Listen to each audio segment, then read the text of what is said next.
Hi friends, இன்றைக்கி நம்ம simply செய்ய போகிறோம். Simply beans ragi laddu. எங்கள் வில்லேஜ்லலாம் சிம்பிளின்னு தான் சொல்லுவோம்.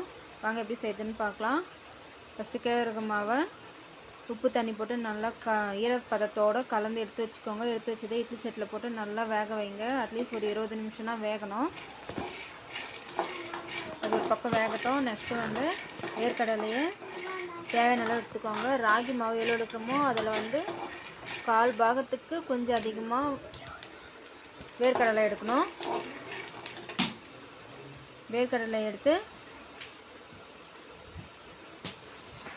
வறுத்துட்டு நல்லா இந்த மாதிரி பொட்டு எடுத்து வச்சுருங்க. பொட்டு எடுத்ததை மிக்ஸி ஜாரில் போட்டு நல்லா கொரகொரான்னு நல்லா அரைச்சி எடுத்துக்கோங்க.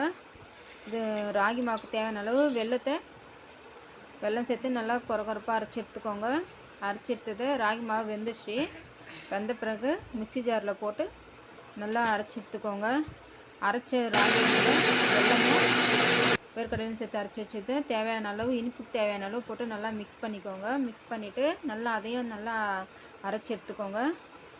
ஏன் மிக்சியில் போட்டு அரைக்கிறோன்னா, இப்போ உரல் யூஸ் பண்ணதுனால மிக்சியில் போட்டு அரைக்கிறோம். இந்த மாதிரி அரைச்சதை நல்லா பிசைஞ்சிட்டு நல்லா பிசைஞ்சிட்டு தண்ணி எதுவும் படக்கூடாது. இந்த பொருளில் இந்த மாதிரி லட்டு பிடிச்சிக்கோங்க.